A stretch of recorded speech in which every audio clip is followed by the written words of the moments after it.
बाहरी दिल्ली के बुध विहार इलाके में बेकाबू गाड़ी से हादसे का वीडियो सामने आया है। वीडियो में सुरेश चंद्र शर्मा नाम के एक डॉक्टर अपने क्लिनिक के आगे कुर्सी पर बैठे नजर आ रहे हैं। अचानक एक बेकाबू मारुति कार जो है वो उनको टक्कर मार देती है। डॉक्टर को टक्कर मारने के बाद मारुति कार सीधे क्लिनिक की दीवार में घुस जाती है। इस दौरान डॉक्टर सुरेश चंद्र शर्मा गाड़ी के नीचे आ जाते हैं। हादसे के बाद आसपास मौजूद लोग दौड़ते हुए गाड़ी तक पहुंचते हैं और डॉक्टर को गाड़ी के नीचे से निकालने की कोशिश करने लगते हैं। बेकाबू कार की टक्कर से डॉक्टर सुरेश चंद्र शर्मा बुरी तरह से घायल हो गए। घायल डॉक्टर को इलाज के लिए अस्पताल में भर्ती कराया जाता है। इस हादसे में डॉक्टर शर्मा की दोनों टांगें टूट गई हैं। हादसे के बाद शिकायत मिलने पर पुलिस ने आरोपी कार चालक को गिरफ्तार कर लिया है। बताया जा रहा है कि हादसे का वीडियो 8 अप्रैल का है। उत्तर प्रदेश के अमरोहा में एक तेज रफ्तार कार बेकाबू होकर सड़क किनारे लगे पेड़ से जा टकराई। हादसे के दौरान कार में 4 लोग सवार थे। पेड़ के साथ भीषण टक्कर में मौके पर ही 2 लोगों की मौत हो गई, जबकि कार में 2 लोग गंभीर रूप से घायल हो गए। स्थानीय लोगों की मदद से घायलों को नजदीक के एक अस्पताल में भर्ती कराया गया, जहां पर उनका इलाज चल रहा है। हादसे की सूचना मिलने के बाद मौके पर पहुंची पुलिस ने दोनों शवों को कब्जे में ले लिया है और पोस्टमार्टम के लिए भेज दिया है। महाराष्ट्र के वाशिम जिले में एक तेज रफ्तार कार बेकाबू होकर सड़क किनारे पेड़ से टकरा गई। इस भीषण हादसे में कार में सवार 6 लोगों की मौत हो गई।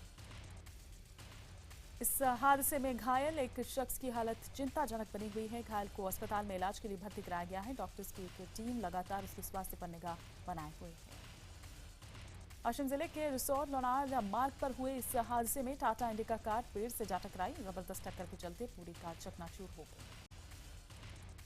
मुख्यमंत्री हरीश रावत ने भी कैबिनेट के साथ एक बैठक की, जिसमें 29 तारीख को विधानसभा सत्र बुलाने का फैसला हुआ है। वहीं बागी विधायकों की याचिका पर हाईकोर्ट की एकल पीठ में आज सुनवाई होगी। सुप्रीम कोर्ट ने उत्तराखंड में राष्ट्रपति शासन हटाने के हाईकोर्ट के फैसले पर रोक लगा दी है। उत्तराखंड में राष्ट्रपति शासन हटाने के हाईकोर्ट के फैसले के खिलाफ केंद्र की याचिका पर सुप्रीम कोर्ट ने यह फैसला दिया। सुप्रीम कोर्ट ने हाई कोर्ट के फैसले पर 27 अप्रैल तक के लिए रोक लगा दी है। सुनवाई के दौरान सुप्रीम कोर्ट ने केंद्र सरकार से पूछा कि राज्यपाल ने क्या सिफारिश की थी। केंद्र सरकार ने कोर्ट में कहा कि इसके लिए राष्ट्रपति जिम्मेदार नहीं है। सुनवाई के दौरान एजी ने सुप्रीम कोर्ट से यह कहा है कि हाई कोर्ट के फैसले की कॉपी अब तक नहीं आई है और हरीश रावत मुख्यमंत्री के तौर पर कैबिनेट की बैठक में एक के बाद एक फैसले ले रहे हैं। उनकी मांग थी कि फैसले पर रोक लगे। सुप्रीम कोर्ट के फैसले के बाद IBN7 ने पूर्व मुख्यमंत्री हरीश रावत से बात की। रावत ने कहा कि वो सुप्रीम कोर्ट के फैसले का स्वागत करते हैं, लेकिन अगर उन्हें थोड़ा भी वक्त मिलेगा तो वो मुख्यमंत्री के तौर पर फैसला लेना शुरू कर देंगे। उधर कांग्रेस के 9 बागी विधायकों ने भी सुप्रीम कोर्ट में याचिका दाखिल की। उन्होंने अपनी याचिका में स्पीकर के उस फैसले को चुनौती दी जिसमें उन्हें अयोग्य करार दिया गया था। मजलिस-ए-इत्तेहादुल मुस्लिमीन के अध्यक्ष असदुद्दीन ओवैसी ने इधर उत्तर प्रदेश में आज से चुनावी अभियान शुरू करने का मन बनाया है। इस दौरान ओवैसी 2 दिनों तक पूर्वांचल के अलग अलग इलाकों में जनसभाएं करेंगे। आज लखनऊ पहुंचने के बाद ओवैसी बलरामपुर के उतरौला, सिद्धार्थनगर के इटावा, डुमरिया और शोहरतगढ़ के बाद मेहदावाल, खलीलाबाद और गोरखपुर का दौरा करेंगे। ये वो इलाके हैं जहां अल्पसंख्यकों की तादाद काफी ज्यादा है। ओवैसी के दौरे पर सियासी दलों की नजरें टिकी हुई हैं। सुरक्षा के भी पुख्ता इंतजाम किए गए हैं। 16 मई को तमिलनाडु में होने वाले विधानसभा चुनाव के लिए कांग्रेस पार्टी ने बाकी बचे 9 प्रत्याशियों के नामों का भी ऐलान कर दिया है। कांग्रेस महासचिव मधुसूदन मिस्त्री ने पार्टी प्रत्याशियों के नाम से जुड़ी हुई लिस्ट जारी की। इससे पहले कांग्रेस ने 33 उम्मीदवारों की सूची जारी की थी। तमिलनाडु में 234 विधानसभा सीटें हैं। इनमें कांग्रेस 41 विधानसभा सीटों पर चुनाव लड़ रही है। तमिलनाडु में डीएमके कांग्रेस गठबंधन जयललिता की AIADMK गठबंधन को कड़ी टक्कर दे रही है। राज्य में 16 मई को चुनाव और 19 मई को नतीजे सामने आएंगे। एसपी के टिकट पर अमर सिंह के राज्यसभा जाने की खबरों के बीच कल दिल्ली में आजम खान और रामगोपाल यादव के बीच 1.5 घंटे की मुलाकात हुई। बताया जा रहा है कि रामगोपाल यादव और आजम खान दोनों ही अमर सिंह के एसपी में शामिल होने का विरोध कर रहे हैं और इस मुलाकात को इसी से जोड़कर देखा जा रहा है। वाराणसी के प्रसिद्ध संकट मोचन मंदिर में पाकिस्तानी गजल गायक गुलाम अली को बुलाए जाने का विरोध जारी है। 26 अप्रैल को हनुमान जयंती के मौके पर संकट मोचन मंदिर में कार्यक्रम आयोजित किया गया, जिसका शिवसेना ने विरोध किया। वहीं शिवसेना ने वाराणसी में गुलाम अली के विरोध में पोस्टर्स भी लगा दिए। राष्ट्रपति प्रणब मुखर्जी ने राज्यसभा में 6 सदस्यों को नामित करने के लिए अपनी मंजूरी दी है। इनमें सुब्रमण्यम स्वामी, पूर्व क्रिकेटर नवजोत सिंह सिद्धू, ओलंपिक विजेता मैरी कॉम, अर्थशास्त्री नरेंद्र जाधव, मलयालम अभिनेता सुरेश गोपी और पत्रकार सपन दासगुप्ता शामिल हैं। कन्हैया कुमार की मुंबई में होने वाली बैठक से पहले आयोजकों ने पुलिस पर सभा के लिए सुरक्षा मुहैया न कराने का आरोप लगाया है। दरअसल वर्ली के जनता शिक्षण संस्था ने आज होने वाली सभा के लिए मिली जो एनओसी है वो वापस ले ली। दिल्ली सरकार के मंत्री इमरान हुसैन के खिलाफ 30 लाख की रिश्वत मांगने के आरोप में दायर की याचिका पर हाईकोर्ट ने दिल्ली सरकार को नोटिस जारी किया है। कोर्ट ने सरकार से 27 जुलाई तक स्टेटस रिपोर्ट देने को कहा है। पेट्रोलियम मंत्री धर्मेंद्र प्रधान के मुताबिक पीएम की अपील के बाद देश भर में 1 करोड़ 13 लाख लोगों ने एलपीजी सब्सिडी छोड़ दी है। पिछले साल 27 मार्च को यह अभियान शुरू किया गया था। गृह मंत्री राजनाथ सिंह की अगुवाई में एक हाई लेवल बैठक हुई जिसमें सूखा प्रभावित कर्नाटक को 723 करोड़, पुडुचेरी को 35 करोड़ और अरुणाचल प्रदेश को करीब 84 करोड़ रुपए की सहायता का फैसला किया गया।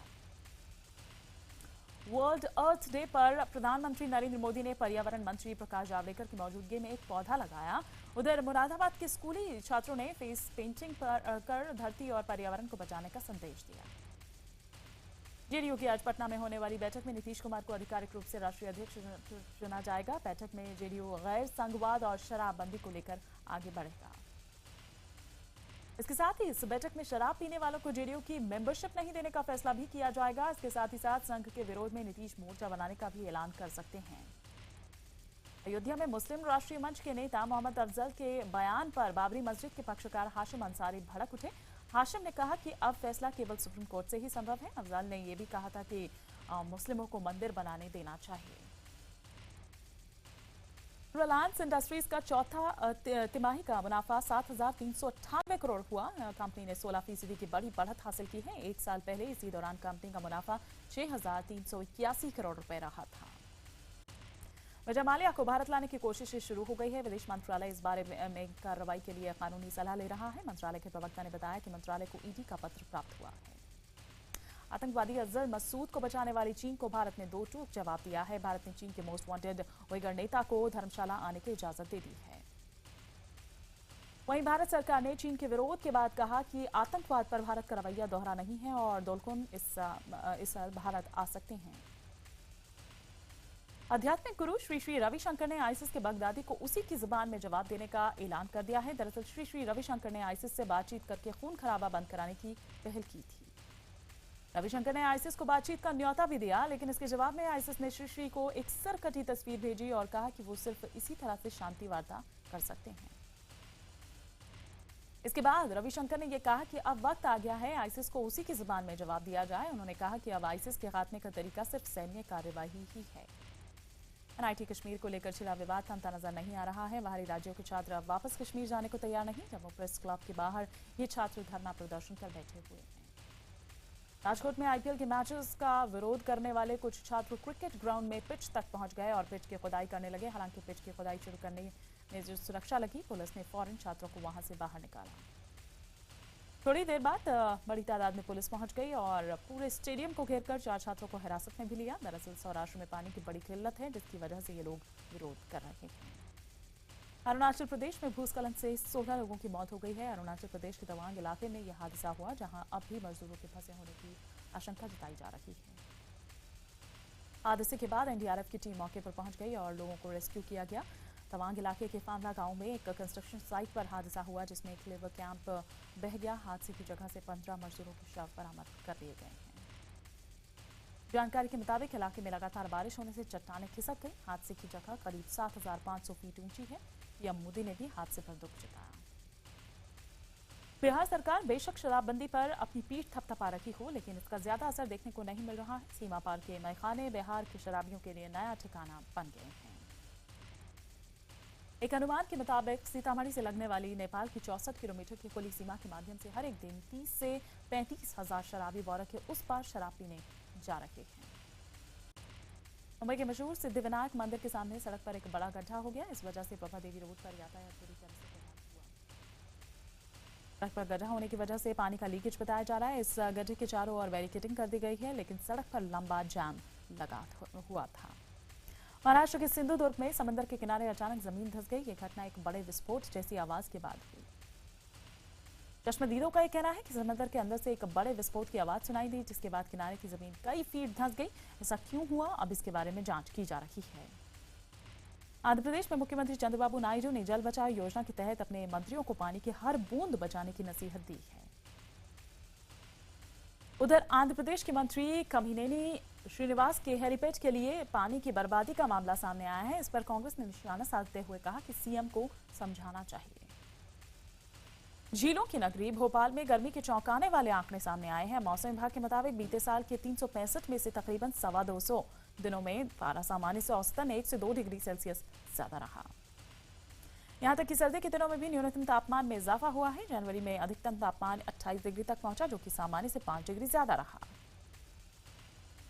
देश भर में लोग गर्मी से परेशान हैं। मौसम के इस तीखे अंदाज ने नागपुर और वाराणसी में भी लोगों को परेशान कर दिया है। गर्मी इतनी ज्यादा है कि लोग अपने घरों से बाहर निकलने को कतरा रहे हैं। जयपुर में प्रस्तावित आईपीएल मैच को लेकर यूथ कांग्रेस के कार्यकर्ताओं ने सवाई माधो सिंह स्टेडियम के बाहर प्रदर्शन किया। प्रदर्शनकारी जयपुर में मैच नहीं कराने की मांग कर रहे हैं। उनका कहना था कि जयपुर सहित पूरा राजस्थान पानी की समस्या से त्रस्त है और सरकार यहां मनोरंजन के नाम पर पानी बहा रही है। औरंगाबाद के दाऊद नगर थाना के हरिहर विद्या गांव में एक घर में लगी आग से 5 बच्चों समेत 13 लोगों की जलकर मौत हो गई। हादसे में 4 लोग घायल भी हुए हैं। जिस घर में आग लगी उसके बेटे का शनिवार को तिलक समारोह था, जिसके चलते घर में लोगों की भीड़ काफी थी और इससे मरने वालों की संख्या बढ़ गई। सरकार ने मरने वालों के परिवारों को 4-4 लाख रुपए देने की घोषणा की है। कानपुर में एक मोजे की फैक्ट्री में भीषण आग लग गई। आग फैक्ट्री की पहली मंजिल पर लगी। हालांकि इस हादसे में किसी के हताहत होने की खबर नहीं है।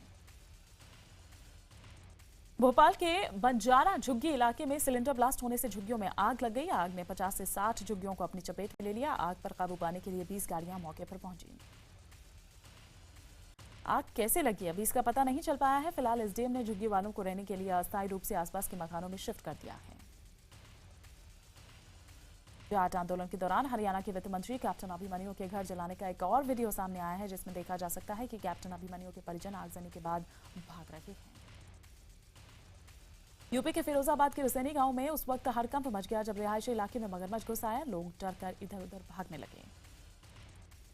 बिहार के अररिया में दहेज में बाइक और भैंस न देने पर ससुराल वालों ने नवविवाहिता की गला दबाकर हत्या कर दी। घटना अररिया के हरियावाड़ा गांव की है। मृतकों के परिजनों का कहना है कि पहले उसे जहर दिया गया और बाद में गला दबाकर उसकी हत्या कर दी गई। घटना के बाद युवती के ससुराल वाले फरार हैं। हरियाणा के पंचकुला में एक बच्चे के ऊपर दरवाजा गिरने से मौत का मामला सामने आया है। दरअसल पंचकुला के सेक्टर 4 में क्रिकेटर युवराज सिंह का घर बन रहा है। यहां लोहे का भारी भरकम गेट गिरने से बच्चे की मौत हो गई। दरवाजा गिरने से बच्चे की मौत हुई। बच्चे के परिजनों ने इसके लिए युवराज सिंह और उनके परिवार को दोषी ठहराया है। फिलहाल पुलिस ने मामला दर्ज कर जांच शुरू कर दी है। हरियाणा के रोहतक में कांग्रेस नेता अशोक काका की हत्या कर कुछ अज्ञात हमलावर फरार हो गए। बदमाशों ने इस वारदात को तब अंजाम दिया जब अशोक काका पार्क में सैर कर रहे थे। शुरुआती जांच में पुलिस इसे जमीन विवाद का मामला बता रही है। अशोक काका को हरियाणा के पूर्व मुख्यमंत्री हुड्डा का करीबी बताया जाता है। वाराणसी में कुछ बदमाशों ने लूट के इरादे से एक व्यक्ति की गोली मारकर घायल कर दिया। इधर मामला जो है वो अंबालिका नगर कॉलोनी का है, जहां पर एक कारोबारी के मुनीम को बदमाशों ने तब गोली मारी जब वो कहीं से 5 लाख रुपए लेकर अपनी फर्म में जा रहे थे। ऋतिक रोशन और कंगना रनौत का विवाद थमने का नाम नहीं ले रहा है। अब इस विवाद में कुछ ईमेल सामने आए हैं जो कंगना ने ऋतिक को भेजे थे। पिछले दिनों ऋतिक ने साइबर क्राइम इन्वेस्टिगेशन सेल को बताओ सबूत ये सौंपे थे। ईमेल के मुताबिक कंगना ने लिखा है कि वो ऋतिक को तब से चाहती हैं जब उन्होंने उनकी तस्वीर एक अखबार में देखी थी। अपने ईमेल में कंगना ने यह भी लिखा है कि अगर तुम किसी दिन ऐसा कहोगे कि तुम मुझसे प्यार नहीं करते तो मैं इस दर्दनाक हकीकत से कैसे उबर पाऊंगी। आपको बता दें कि ऋतिक के वकील ने पिछले दिनों मुंबई पुलिस की साइबर क्राइम डिवीजन को 40 एडिशनल ईमेल सबूत के तौर पर सौंपे थे। स्वरा भास्कर की फिल्म नलबटा सन्नाटा यूपी के बाद अब दिल्ली में भी टैक्स फ्री हो गई है। दिल्ली के मुख्यमंत्री अरविंद केजरीवाल और उप मुख्यमंत्री मनीष सिसोदिया ने शुक्रवार को इसकी घोषणा की। प्रियंका चोपड़ा ने टाइम मैगजीन के 100 प्रभावशाली लोगों की लिस्ट में शामिल होने पर खुशी जाहिर की। प्रियंका ने अपने ट्विटर पर लिखा कि दिन की इससे अच्छी शुरुआत नहीं हो सकती। टाइम के 100 प्रभावशाली लोगों की लिस्ट खुद को खुशकिस्मत महसूस कर रही हूँ। सच्ची घटना पर बनी फिल्म ट्रैफिक का ट्रेलर अब ट्रैफिक सिग्नल पर भी दिखाया जाएगा। फिल्म मेकर्स का ये कदम सड़क पर सुरक्षा के नियमों को बताना है। फिल्म हाउसफुल पार्ट 3 का नया पोस्टर लॉन्च किया गया है। इस पोस्टर में अक्षय, जैकलीन और रितेश देशमुख काफी स्टाइलिश अंदाज में नजर आ रहे हैं। ये फिल्म 3 जून को रिलीज होने जा रही है। सीरियल ये है मोहब्बतें की इशिता यानी दिव्यांका त्रिपाठी अपने मंगेतर विवेक दहिया से जुलाई में शादी करने जा रही हैं। 6 महीने डेट करने के बाद अब आखिरकार दिव्यांका और विवेक ने शादी के बंधन में बंधने का फैसला कर ही लिया। फिल्म बॉम्बे वेलवेट को साल 2016 के घंटा अवार्ड में सबसे ज्यादा नॉमिनेशन मिले हैं। घंटा अवार्ड बॉलीवुड की सबसे खराब फिल्मों को दिए जाते हैं। घंटा अवार्ड में रणबीर कपूर को सबसे खराब हीरो और अनुष्का शर्मा को खराब हीरोइन की कैटेगरी के लिए सबसे ज्यादा नॉमिनेशन मिले हैं। पनामा पेपर लीक खुलासे से भ्रष्टाचार के आरोपों में घिरे पाकिस्तान के प्रधानमंत्री नवाज शरीफ ने राष्ट्र के नाम संदेश में सफाई देते हुए कहा कि एक पैसे की हेरफेर के सबूत भी मिले तो इस्तीफा दे दूंगा। नवाज शरीफ का राष्ट्र के नाम संदेश पर प्रतिक्रिया देते हुए इमरान खान ने ये कहा है कि जब भी भ्रष्टाचार का मामला सामने आता है नवाज शरीफ देश को सामने ले आते हैं। शुक्रवार को पाकिस्तान के नॉर्थ वेस्ट इलाके में लीग सिख एक्टिविस्ट और खैबर पख्तूनख्वा प्रांत में की जो असेंबली है उसके मेंबर सरदार सोरन सिंह की हत्या कर दी गई। ये हमला उन्हीं के घर के बाहर पाकिस्तान के बुनेर जिला के पीर बाबा इलाके में हुआ। चीन में आए खौफनाक बवंडर का वीडियो सामने आया है। आप वीडियो में देख सकते हैं कि इस बवंडर में एक बच्चा जमीन से कई फीट ऊपर उड़ गया। इस वक्त ये बवंडर आया, मौके पर बच्चों का जो स्पोर्ट्स कंपटीशन है वो चल रहा था। इस बच्चे के हवा में उड़ने के बाद लोगों ने उसे कैच करने की काफी कोशिश की, लेकिन ये कोशिश नाकाम। हर ओलंपिक की शुरुआत से पहले जलाई जाने वाली ओलंपिक मशाल ग्रीस के एथेंस में रोशन की गई। इसी के साथ ब्राजील के रियो शहर में आयोजित होने वाले खेलों के महाकुंभ की उल्टी गिनती भी शुरू हो गई है। ब्राजील में इस रिले की शुरुआत 3 मई से होगी। इसमें 12,000 धावक शामिल होंगे और मशाल को ब्राजील के 26 राज्यों के 300 विभिन्न स्थानों पर लेकर जाया जाएगा। यमन में चल रहे संघर्ष को लेकर कुवैत में शांति वार्ता शुरू हुई। इसमें इस बात पर सहमति बनी है कि कैदियों की अदला बदली की जाएगी। पहले चरण में 71 हूती विद्रोहियों के बदले 50 सरकारी कर्मचारियों की अदला बदली होगी। इक्वाडोर में आए भूकंप के बाद वहां राहत और बचाव का काम जारी है। लोगों तक राहत सामग्री नहीं पहुंच पा रही है। सड़कें खराब होने के चलते और बिजली व्यवस्था ध्वस्त होने के चलते राहत सामग्री पहुंचाने में खासी दिक्कत हो रही है। भूकंप प्रभावित लोगों की हालत बहुत खराब है। आईपीएल के एक अहम मुकाबले में विराट कोहली की रॉयल चैलेंजर्स बेंगलोर ने धोनी की राइजिंग पुणे सुपर जॉइंट्स को 13 रनों से हरा दिया। पुणे की ये लगातार तीसरी हार है। आरसीबी की जीत के हीरो रहे कप्तान विराट कोहली और एबी डिविलियर्स। कोहली ने 63 गेंदों में 80 रन बनाए तो डिविलियर्स ने 46 गेंदों में 83 रन ठोके। दोनों ने दूसरे विकेट के लिए 155 रनों की साझेदारी की। आईपीएल में आज 2 मैच खेले जाएंगे। पहला मैच दिल्ली और मुंबई इंडियंस के बीच शाम 4 बजे से खेला जाएगा दिल्ली में, तो वहीं दूसरा मैच रात 8 बजे से हैदराबाद और पंजाब के बीच हैदराबाद में खेला जाएगा। T20 के नंबर 1 गेंदबाज और रॉयल चैलेंजर्स की ओर से खेल रहे सैमुअल बद्री चोट की वजह से आईपीएल से बाहर हो गए हैं। बद्री की जगह दक्षिण अफ्रीका के तबरेज शमसी को बेंगलोर ने शामिल किया है। बीसीसीआई ने वेस्टइंडीज क्रिकेट पर बोर्ड पर लगाया है 279 करोड़ रुपए के जुर्माने को माफ करने का फैसला किया है। बोर्ड के मुताबिक पिछला जो दौरा है बीच में छोड़ने पर यह पेनल्टी लगाई गई थी।